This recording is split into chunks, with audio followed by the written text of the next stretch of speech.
শাবান মাস আল্লাহ তাআলার কাছে বিশেষ মর্যাদার মাস। শাবান শব্দের আবিধানিক অর্থ হলো বর্ষণ করা, ছড়িয়ে পড়া, ছিটিয়ে পড়া। ইমাম শাফি রাহমাতুল্লাহি আলাইহি বলেন, যে ব্যক্তি শাবান মাসে ইবাদত বন্দেগী করবে, শাবান মাসটি ইবাদত বন্দেগীর মাধ্যমে কাটিয়ে দিবে, আল্লাহর পক্ষ থেকে তার উপরে রহমত বরকত ছড়িয়ে পড়বে, ছিটিয়ে পড়বে। বড় পীর আব্দুল কাদের জিলানী রাহমাতুল্লাহি আলাইহি তিনি এক কিতাবের মধ্যে লেখে, শাবান আরবি শব্দ।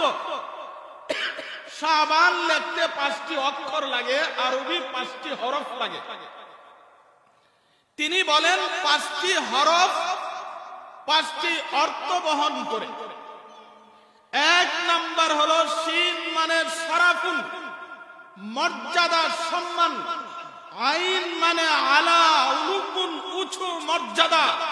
বা মানে বিদ্রুন, কল্যাণ। আলিফ মানে উলফাতুন, ভালোবাসা, বন্ধুত্ব। নুন মানে নূরুন, আলো, দীপ্তি। বড় পীর আব্দুল কাদের জিলানী রাহমাতুল্লাহি আলাইহি বলেন, যে ব্যক্তি শাবান মাসে ইবাদত বন্দেগী করবে, শাবান মাসটি ইবাদত বন্দেগীর মাধ্যমে কাটিয়ে দিবে, আল্লাহ তাআলা তাকে 5টি পুরস্কারে পুরস্কৃত করবেন। তিনি বলেন, শিন মানে শরাফুল, মর্যাদা, সম্মান।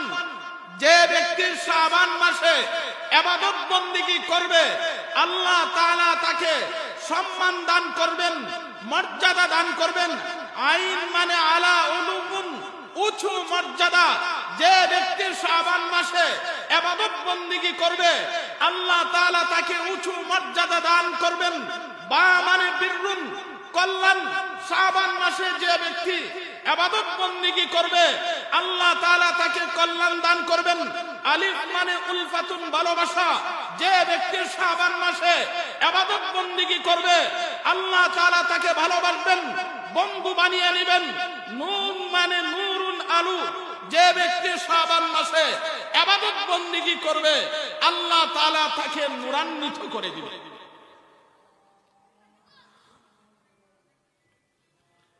বড় পীর আব্দুল কাদের জিলানী রাহমাতুল্লাহি আলাইহি তিনি বলেন, যে ব্যক্তি শাবান মাসে ইবাদত বন্দেগী করবে, আল্লাহ তাআলা তাকে 5টি মর্যাদায় সম্মানিত করবে। উলামায়ে কেরামগণ বলেন, শাবান মাস উপলক্ষে 5টি আমল করা যায়। আরবি 8ম মাসের নাম হলো শাবান মাস। এই মাসটি হলো শাবান মাস। শাবান মাস উপলক্ষে 5টি আমল করা যায়। 1 নাম্বার হলো বেশি বেশি নফল রোজা রাখার চেষ্টা করা। আমাদের নবী, বিশ্ব নবী জনাবে মুহাম্মদুর রাসূলুল্লাহ সাল্লাল্লাহু আলাইহি ওয়াসাল্লাম শাবান মাসে এত বেশি রোজা রাখতেন, রমজান মাস ছাড়া অন্য কোন মাসে এত বেশি রোজা রাখতেন না। হযরত আয়েশা রাদিয়াল্লাহু তাআলা আনহা বলেন নবীজি শাবান মাসে এত বেশি রোজা রাখতেন, যখন রোজা রাখা শুরু করে দিতেন আমরা মনে করতাম তিনি আর রোজা ভাঙবেন না।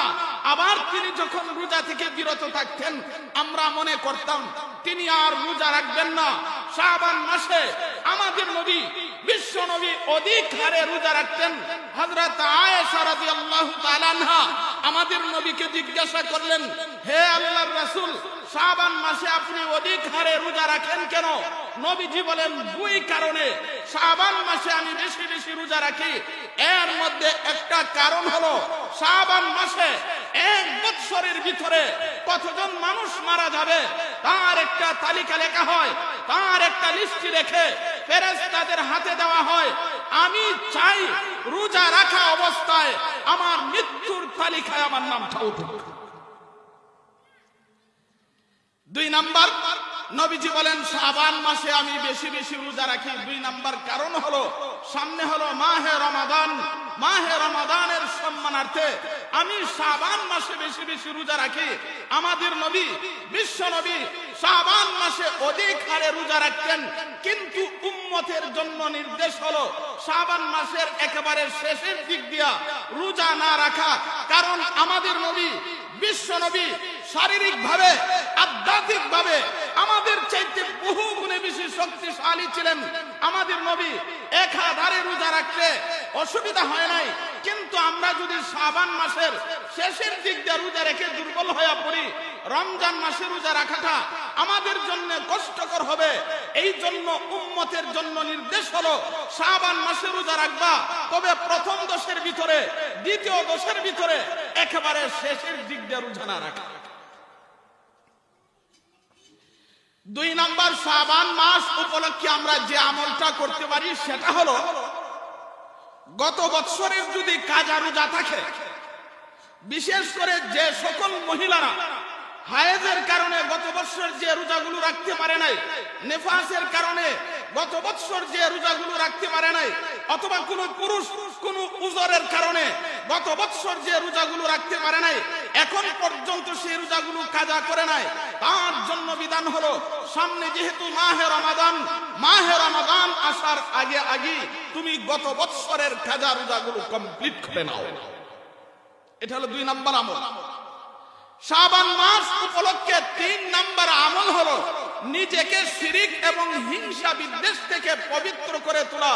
কারণ মুআয ইবনে জাবাল রাদিয়াল্লাহু তাআলা আনহু থেকে বর্ণিত, নবী করিম সাল্লাল্লাহু আলাইহি সাল্লাম বলেন, শাবান মাসে আল্লাহর পক্ষ থেকে সাধারণ ক্ষমার ঘোষণা করা হয়, কিন্তু যারা শিরকে লিপ্ত, হিংসা বিদ্বেষে লিপ্ত, এদেরকে ক্ষমা করা হয় না। এই জন্য শাবান মাসের ভিতরেই নিজের শিরক এবং হিংসা বিদ্বেষ থেকে পবিত্র করে তোলা। 4 নাম্বার, শাবান মাস উপলক্ষে আমরা যে আমলটা করতে পারি সেটা হলো বেশি বেশি করে দান খয়রাত করা। তার কারণ হলো সামনে হলো মাহে রমাদান। মাহে রমাদানে আমরা চাই ভালো ইফতার করার জন্য, ভালো খাবারের জন্য, কিন্তু সমাজের মাঝে অনেক গরিব এতিম মিসকিন আছে, তারা ভালো ইফতার করতে পারে না, ভালো খেতে পারে না। এই জন্য শাবান মাসের একটা আমল হলো শাবান মাসে দান খয়রাত করো। তোমার উপরে যদি যাকাত ফরজ হয়ে থাকে, যাকাত আদায় করো। এতে এতিম মিসকিন গরিব যারা আছে তাদের জন্য মাহে রমাদান কাটানোটা একটু সহজ হয়ে যাবে।